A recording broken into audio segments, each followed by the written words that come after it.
And I know that I'm supposed to be here this morning because I've already had a very strong prophetic word that came from from Lorna, followed by crown him with many crowns. And if you didn't know, I used to be a dentist. So thank you, Lorna, for that this morning. So when I was younger, I went on holiday to Thailand with this lovely friend of mine. Her name's Becky. And we were, at that point, we were absolutely crazy about scuba diving. We were nuts about scuba diving. And we had booked to live on a dive boat in Thailand for a week and to explore some of the most beautiful reefs in the world. And I was really, really, really excited. So early one morning, we headed down to the dock and we got on board this speedboat that was to take us a 90-minute journey out to the reef where we would meet up with the boat that we would be staying on. And it was an absolutely glorious day. The sea was just, it was as still and as beautiful. It was just like glass, green blue glass. And there was not a cloud in the sky. It promised to be the perfect day. And before we left, this little crew member, this little Thai man came up and he handed us all these life jackets. And then he appeared just a few minutes later, surprisingly, with these plastic raincoats that we were told that we were to put on underneath our life jackets, which we thought at the time was a bit strange. And thirdly, he returned with a tub of little pink seasickness pills, which we were all told to take. And some of us took them and some of us didn't. And so we set off. And it was about 30 minutes into the journey when the sky grew dark, black. And the wind got up. And before we knew it, there were 10-foot waves that was hurling this little boat up into the air, and then we were slamming down and the water was spilling into the boat. And you could really tell the people who hadn't taken the pink seasickness pills, because they were the ones that were throwing up everywhere. And I was really glad for my raincoat, because the people who hadn't put them on were soaked and shivering. And then one of the passengers became hysterical. And she started screaming, "We're all going to die, we're all going to die."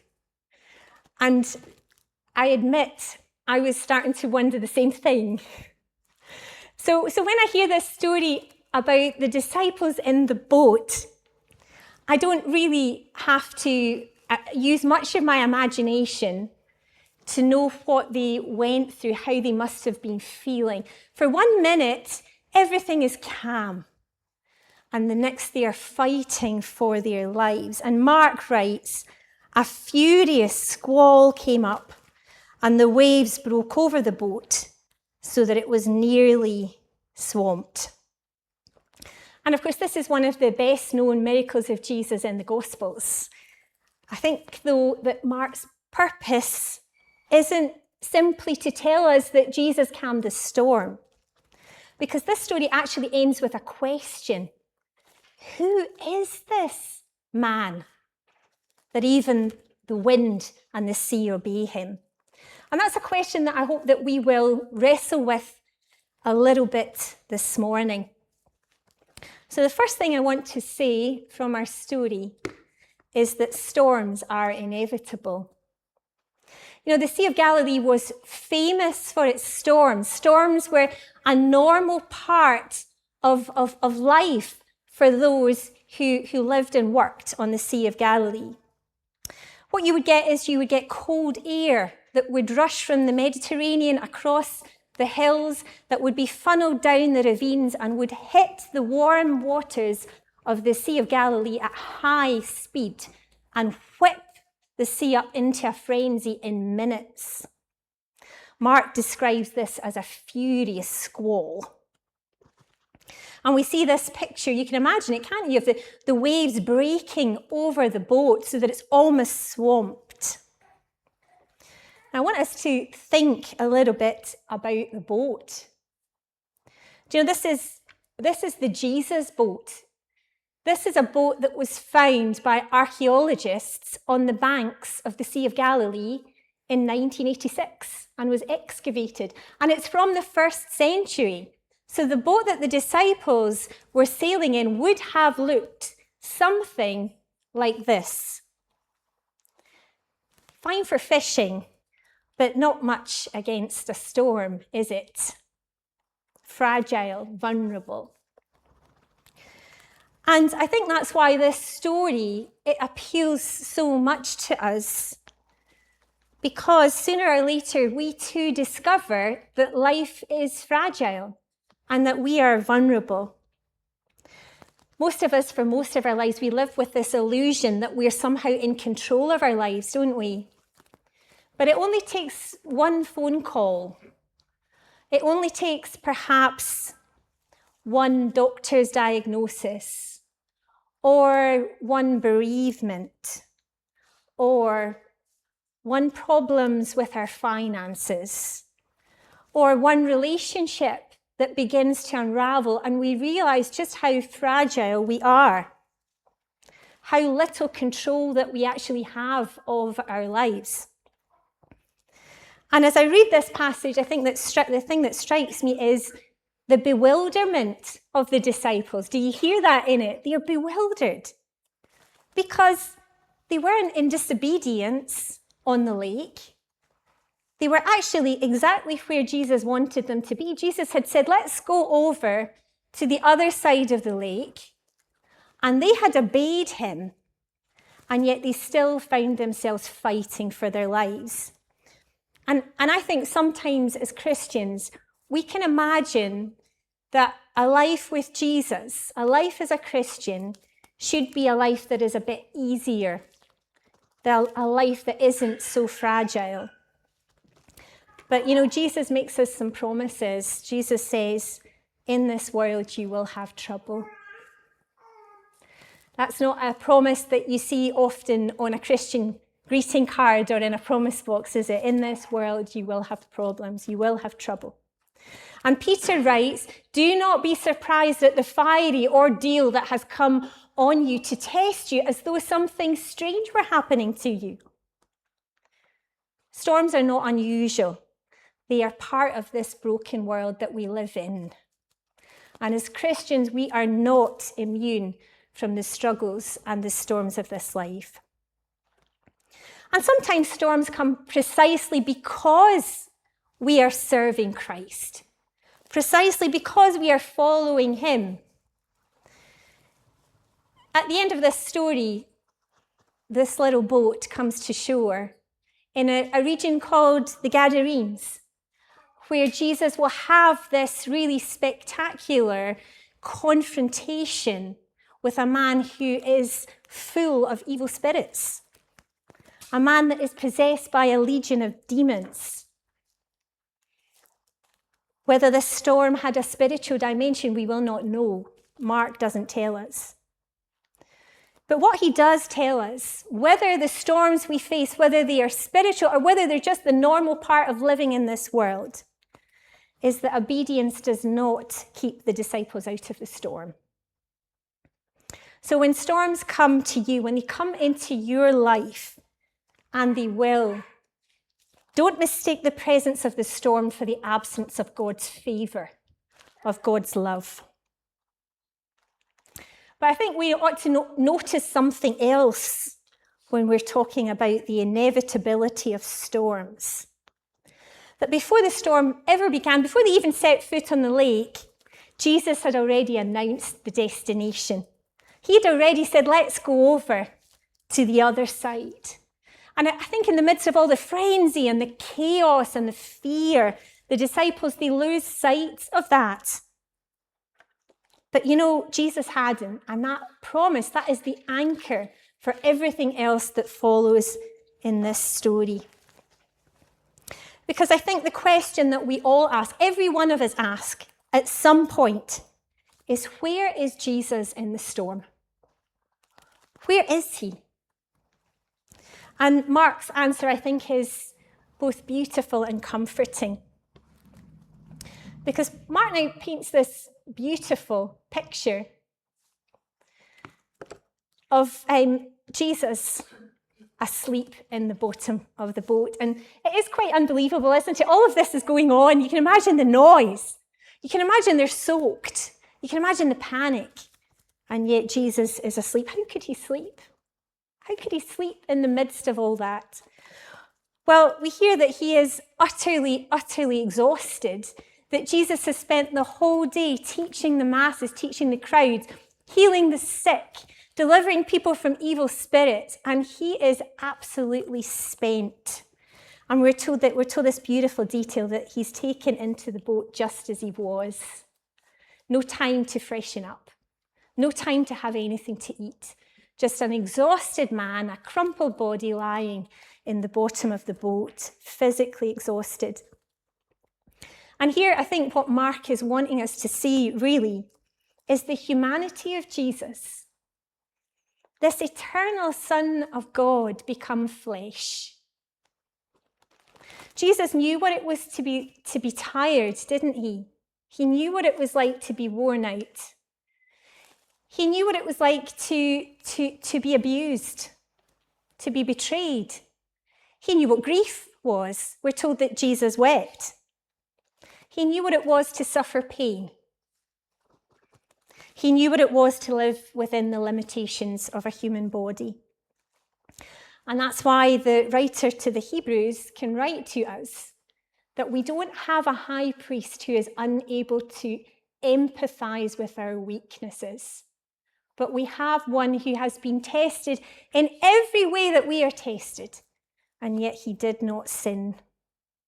So we know that the one who is Lord over the storm is also the one who understands those who are caught up in the middle of it. How was Jesus able to sleep? I wonder if Jesus thought to himself, I can sleep because they know me. They know my love for them. They know that I have compassion on them, that I care about each one of them. They've seen my power. And surely they know that they are in safe hands. And there's great comfort in that. There's comfort in knowing that God knows, doesn't he? And that he loves and that he has compassion on us.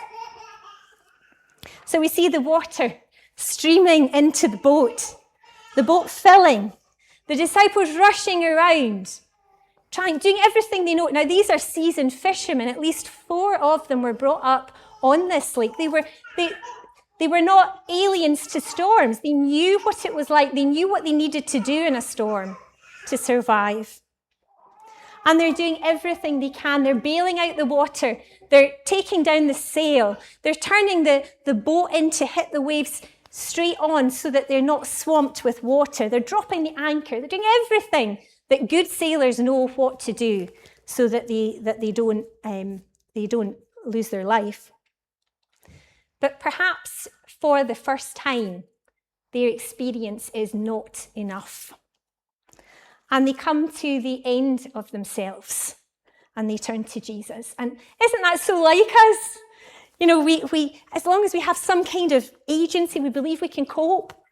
We rely on our own strength, don't we? We rely on our own agency, our own wisdom to try and cope. And often it's when that doesn't work anymore that we turn to Jesus. And I wonder, what would have happened if at the first storm cloud they had woken Jesus up then? They might have saved themselves a lot of trouble.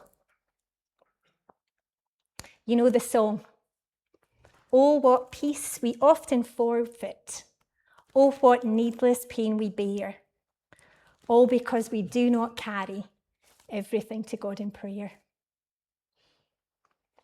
And of course, finally, they do wake up Jesus with these words that echo down through the centuries. "Teacher, don't you care if we drown?" think we've all probably at times, at difficult times, prayed some kind of version of that prayer. You know, Lord, don't you see? Don't you care? Why aren't you doing something? And the error of the disciples is that they assume because Jesus is silent that he doesn't care. And we often make the same mistake, that we confuse silence for absence, inactivity for indifference. But what I want us to notice this morning is Jesus hasn't left them. Not for a moment. He is still in the boat. His presence might not have prevented the storm, but they will never face it alone. The prophet Isaiah said, "When you pass through the waters, I will be with you."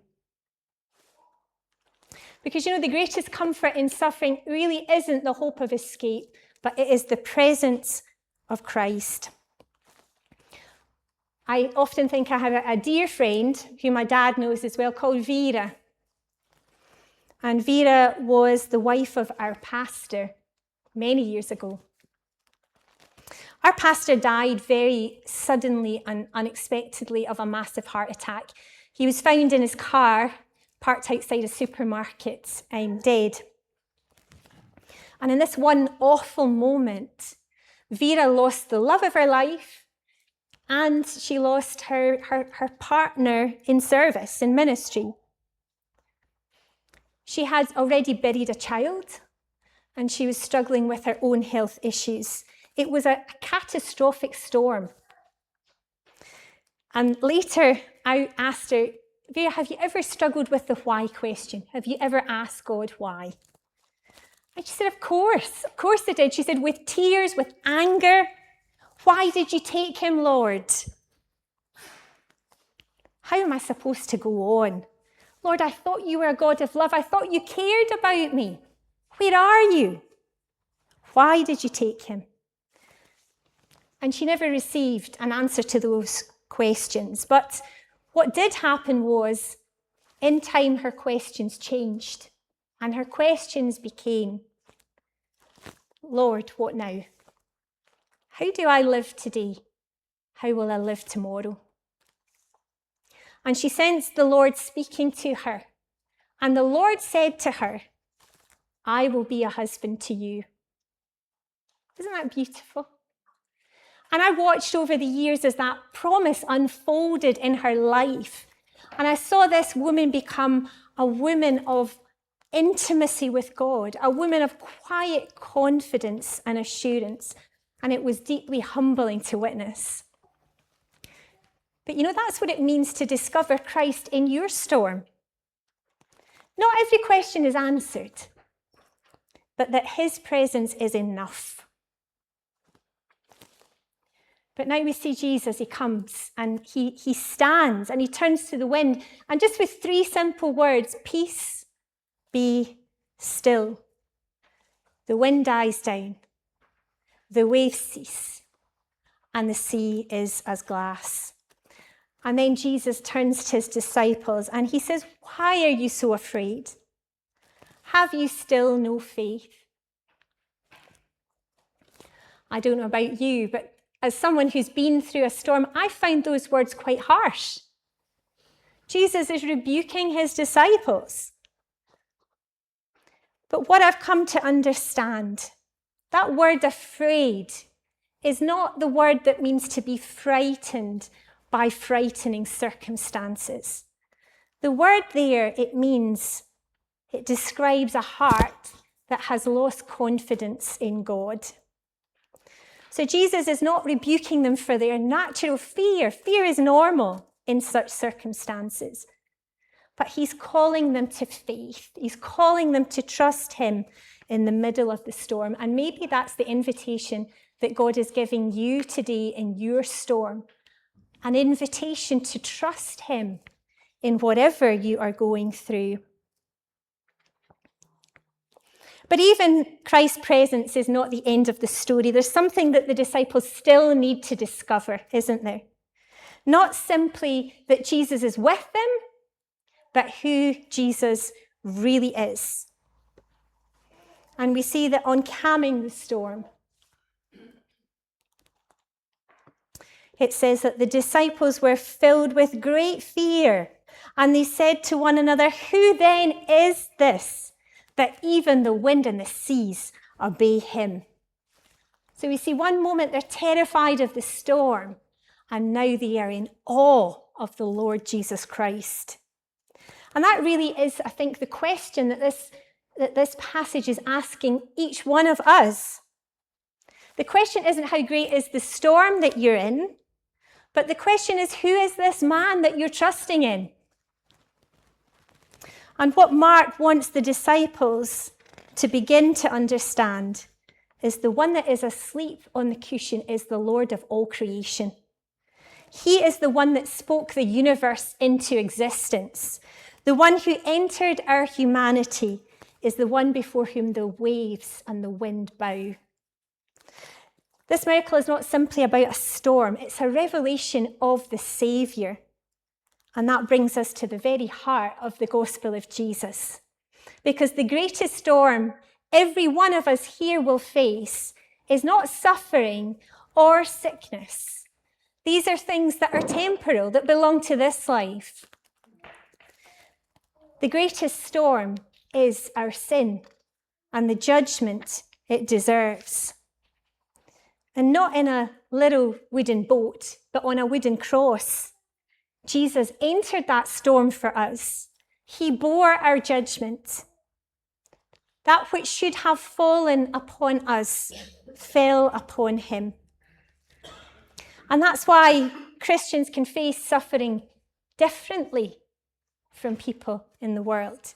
Not because we suffer less, but we know the end of the journey. We know that no suffering can ultimately destroy us, that no trial can separate us from the love of Jesus. The storm, it may test us, it may shake us up. We may come out of it a little battered and a little torn. But Jesus has promised to take us to the shore. The destination is never in doubt. The storm might it might slow us down, but it will not stop us from coming home. I have a lovely friend at the moment called Robert, who's in a hospice. And Robert, about a year ago, was diagnosed with stage 4 cancer. And about 3 weeks ago, he had a massive stroke and was taken into hospital. And his family were visiting, and we visited. And when he was in hospital, he kept wanting to try and communicate and mouthing some words. And because of the stroke, they were struggling to understand what he was trying to say. Until they finally realized he was saying over and over again, "I want to go home. I want to go home. I want to go home." And his family, they were gently trying to reassure him and saying, "You're not well enough to go home. You need to get stronger. You need to get better from this, and then maybe you can go home." And then he just slowly lifted his hand and he said, "I want to go home." He wasn't talking about his house. He was talking about his home. He had his eyes fixed on a different shoreline. He knew where his journey was going, and he knew that Christ, the captain, had already destined him to go there. He had declared the destination. Cancer couldn't change it. A stroke couldn't change it. Death itself couldn't change it. And one day every storm will cease. There'll be no more tears. There'll be no more storms. There'll be no more winds or waves. And every tear will be wiped away. And we will all arrive safely home. Every believer will arrive safely home. Now, as you might have guessed, I survived the storm in Thailand, survived to tell the tale. At one point, I turned to my friend Becky and I asked her, in all seriousness, "Do you think we're going to die?" Oh. I'll click through to it so you can see us. I said, "Becky, do you think we're going to die?" And she kind of laughed. And she pointed to the captain and she said, "Look at him." And there was this little Thai man leaning back, holding on to the steering wheel at the helm of the boat, eating a bar of chocolate. She said, "If he's not worried, I'm not worried." And eventually we did reach the reef and we had an incredible week diving.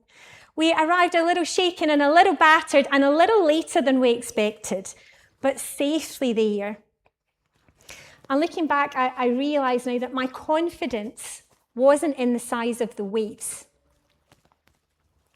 My confidence had everything to do with the confidence of the captain. And that's exactly what happened to the disciples. They began the journey overwhelmed by the storm, and they finished it overwhelmed by Jesus. Now, in a few moments, we're going to share the bread and wine together. And I think there's something really beautifully appropriate about that, isn't there? Because the table reminds us that our confidence is not in ourselves. It's not in our own strength, but it is entirely on the cross.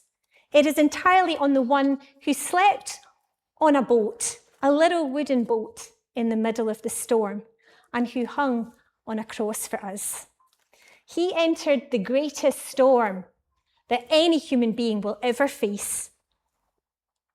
He bore your judgment. He defeated your greatest enemy, and through his death and resurrection, he has assured your safe arrival. And as we eat the bread and we drink the cup together, we're reminded again that our hope is not found on calm seas. It is found on Jesus. So I want to say to you today, whatever you're going through, I don't know you, but I know there's people in this service and you are going through hard things. Life is hard. I want to encourage you, whatever you're facing, to lift your eyes from the waves and to look again at the one that's in the boat. He has not abandoned you. He has not forgotten you. He never could. Before this storm even began, he already declared your destination. And what he begins, he always brings safely home. We're going to sing a song now, and then we're going to have some time together in communion.